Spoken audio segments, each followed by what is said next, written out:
कक्षा 8 से सुदामा चरित्र को हम 2 भागों में पढ़ेंगे। पहले भाग में व्याख्या और दूसरे भाग में कविता का सार और उसके प्रश्न उत्तर। आज हम पहले भाग को जानते हैं। काव्यांश इस तरह से है। सीस पगान झगा तन में प्रभु जाने को आही बसे के ही ग्रामा, धोती फटी सी लटी दुपट्टी अरु पाए उपनाहा कुक नहीं सामा, द्वार खड़ो द्विज दुर्बल एक रमो चकिसो वसुधा अभिरामा, पूछत दीन दयाला कुधाम बतावत आपनो नाम सुदामा। काव्यांश का प्रसंग इस तरह से रहेगा। प्रस्तुत काव्यांश नरोत्तम दास द्वारा रचित काव्य सुदामा चरित्र से अवतरित है। श्री कृष्ण के बचपन के मित्र सुदामा अपनी पत्नी के आग्रह पर कुछ आर्थिक सहायता पाने की आशा में उनकी नगरी द्वारिका पैदल जा पहुंचे। वे उनके महल के सम्मुख खड़े थे। तब द्वारपाल ने महल के अंदर जाकर श्री कृष्ण को बताया। इस काव्यांश की व्याख्या इस तरह से है। हे प्रभु, बाहर महल के द्वार पर एक गरीब सा व्यक्ति खड़ा हुआ है। उसके सिर पर न तो पगड़ी है और न ही शरीर पर कोई कुर्ता है। पता नहीं वह किस गांव से चलकर यहाँ तक आया है। दरवाजे पर खड़ा वह गरीब कमजोर सा ब्राह्मण हैरान होकर पृथ्वी और महल के सौंदर्य को निहार रहा है। वह चकित सी अवस्था में है। वह दीन दयाल अर्थात आपका निवास स्थान पूछ रहा है और अपना नाम सुदामा बता रहा है। दूसरा काव्यांश है। ऐसे बेहाल बिवाइन सो पग कंटक जाल लगे पुनि जोए, हाय महादुख पायो सखा तुम आए इते न किते दनी खोई, देखी सुदामा की दीन दशा करुणा करी के करुणा निधि रोए, पानी परात को हाथ छुयो नहीं नैनन के जलसों पग धोए। प्रसंग इस तरह से है। प्रस्तुत सवैया नरोत्तम दास जी द्वारा रचित सुदामा चरित्र से अवतरित है। जब श्री कृष्ण को पता चला कि द्वार पर उनके बचपन के सखा सुदामा खड़े हैं, तब वे दौड़े गए और उन्हें आदर सहित अंदर लिवा लाए। कृष्ण ने मित्र सुदामा की दुर्दशा देखकर बहुत दुखी हुए। इस काव्यांश की व्याख्या इस तरह से है। श्री कृष्ण ने सुदामा के पैरों की ओर नजर डाली तो देखा कि उनके पैरों में कांटों के जाले लगे हुए हैं। सुदामा नंगे पैर थे। उनके पैरों में बिवाइयां फटी हुई थी। उनका हाल बेहाल था। कृष्ण ने अत्यंत व्याकुल होकर कहा, हे मित्र, तुमने इतना महादुख पाया। तुम इतने दिन तक यहाँ क्यों नहीं चले आए? क्यों इतना कष्ट भोगते रहे? सुदामा की बुरी हालत देखकर करुणा के निधान श्री कृष्ण भी रोने लगे। उन्होंने सुदामा के पैरों को धोने के लिए परात मंगाया, पर उस पानी को उन्होंने छुआ तक नहीं। अपने नेत्रों से बहने वाले आंसुओं के जल से ही उन्होंने मित्र सुदामा के पैर भी धो दिए। अर्थात कृष्ण की आंखों से निकली अश्रुधारा से मित्र सुदामा के पैर धुल गए। तीसरा काव्यांश है। कछु भाभी हमको दियो सो तुम काहे न देत, चांपी पोटरी काख में रहे कहो के ही हेतु, आगे चना गुरु मात दये ते ले तुम चाबी हमें नहीं दीने, श्याम कहावे मुस्काए सुदामा सो चोरी की बान में ही चुप प्रवीणे, पाछली बानी अजो न तजी तुम तेसई भाभी के तंदूल किन्हे। प्रसंग इस तरह से है। प्रस्तुत पंक्तियां कवि नरोत्तम दास जी द्वारा रचित काव्य सुदामा चरित्र से अवतरित हैं। श्री कृष्ण के मित्र सुदामा द्वारिका जा पहुंचते हैं। वहां कृष्ण उनका काफी सम्मान करते हैं। वे मित्र को अपने बराबर बिठाते हैं। इसके पश्चात कृष्ण हंसी ठिठोली के मूड में आ जाते हैं। व्याख्या इस तरह से है।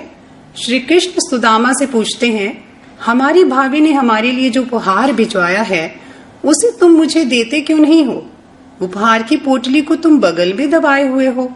भला तुम ऐसा क्यों कर रहे हो? कृष्ण अपने मित्र सुदामा को संदीपन गुरु के आश्रम की बात का स्मरण कराते हुए कहते हैं कि जब हम तुम साथ साथ पढ़ते थे तब भी गुरु माता ने हम दोनों के लिए चने चबाने को दिए थे। तुम सारे चने स्वयं ही चबा गए थे और मुझे मेरे हिस्से के चने भी नहीं दिए थे। कृष्ण ने मुस्कुराकर कहा कि लगता है चोरी की तुम्हारी पुरानी आदत अभी तक नहीं गई। तुम इस कला में प्रवीण हो तुम अभी भी चावलों की पोटली को बगल में अपने लिए ही दबा रहे हो। तुम्हारी पिछली आदत अभी तक गई नहीं है। तुम भाभी के भेजे चावलों के साथ भी वैसा ही व्यवहार कर रहे हो। अगला काव्यांश है, वह पुलकनी वह उठी मलिनी, वह आदर की बात, वह पचवनी गोपाल की कछु न जानी जात। कहा भयो जो अब भयो हरि को राज समाज, घर घर कर औरत फिरे तनक दही के काज। हाँ आवत नाही हो तो वाहे पठ्यो ठेली, अब कहियो समझाए के बहुधन धरो सकेली। प्रसंग इस तरह से है। प्रस्तुत काव्यांश पंक्तियां नरोत्तम दास जी द्वारा रचित काव्य सुदामा चरित्र से अवतरित हैं। कृष्ण ने सुदामा का आदर सत्कार तो बहुत किया, पर विदाई के समय खाली हाथ ही लौटा दिया। सुदामा कृष्ण के इस व्यवहार से खिन्न थे। वे रास्ते में सोचते जा रहे थे। व्याख्या इस तरह से है, जब मैं कृष्ण के यहाँ पहुंचा था तब तो उन्होंने बड़ी प्रसन्नता दिखाई थी। वे उठकर गले मिले थे और मुझे बहुत आदर भी दिया था, पर विदाई के अवसर पर इस तरह खाली हाथ भिजवाने की बात कुछ समझ नहीं आती। वास्तव में कृष्ण ने सुदामा को उनके 2 मुट्ठी चावल खाते ही 2 लोगों की संपदा दे डाली थी, जिससे सुदामा बिल्कुल ही अनजान थे। सुदामा कृष्ण के बचपन का स्मरण करके सोचते हैं कि यह वही कृष्ण है जो थोड़े से दही मांगने के लिए घर घर फिरता था। भला वह मुझे क्या देगा? मैं तो इसे पहले ही इस माखन चोर को जानता था, पर उसकी पत्नी ने ही जिद करके भेजा था। अब जाकर उससे कहूंगा, बहुत धन मिल गया है, अब इसे संभाल कर रखो।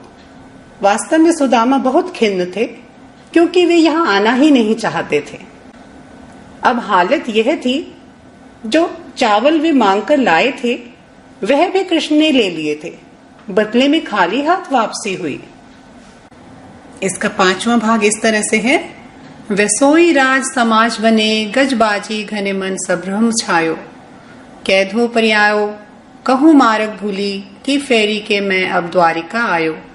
भोन बिलोकिबे को मन लोचत, सोचत ही सब गांव मझायो। पूछत पांडे फिर सब सो पर, झोपड़ी को कहूँ खोज न पायो। इस भाग का प्रसंग इस तरह से है। प्रस्तुत सवैया कवि नरोत्तम दास जी द्वारा रचित काव्य सुदामा चरित्र से अवतरित हैं। अपने मित्र कृष्ण से भेंट करके जब सुदामा खाली हाथ अपने गांव वापस लौट रहे थे, तो कृष्ण ने प्रत्यक्षतः सुदामा को कुछ नहीं दिया, पर वास्तव में उन्होंने सुदामा को अपार संपदा दे दी थी, जिसे देखकर सुदामा चकरा गए। इस भाग की व्याख्या है, सुदामा ने अपने गांव में जाकर देखा कि वहां द्वारिका जैसा ही ठाट बाट है, वैसा ही राज समान है। वहां उसी प्रकार के हाथी घोड़े थे जैसे द्वारिका में थे। इससे उनके मन में भ्रम छा गया। सुदामा को लग रहा था कि वे भूलकर फिर से द्वारिका ही तो नहीं लौट आए हैं। वे शायद रास्ता भूल गए हैं।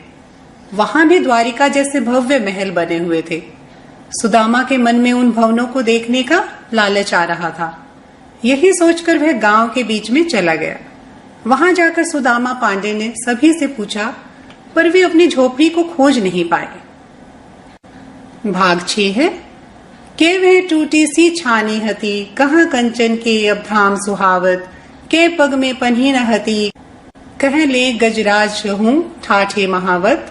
भूमि कठोर पे रात कटे, कह कोमल सेज पर नींद नावत। के जुर तो नहीं कोदी सवा, कह प्रभु के प्रताप तिदाख न भावत। प्रसंग है, प्रस्तुत सवैया कवि नरोत्तम दास जी द्वारा रचित काव्य सुदामा चरित्र से ली गई हैं और कृष्ण की कृपा से सुदामा की गरीबी मिट गई। अब उन्हें खाने पीने रहने की सुविधाएं भरपूर मात्रा में प्राप्त होने लगी। उनकी परिवर्तित दशा का वर्णन इस सवैया में हुआ है। व्याख्या है, कवि बताते हैं कि कहाँ पहले तो सुदामा के पैरों में जूतियां तक नहीं होती थी और कहाँ अब उनके महल के द्वार पर महावत के साथ हाथी खड़े रहते हैं, अर्थात सवारी के साथ उपलब्ध हैं। पैदल चलना ही नहीं पड़ता। सुदामा चरित्र के दूसरे भाग के साथ हम फिर मिलेंगे। धन्यवाद।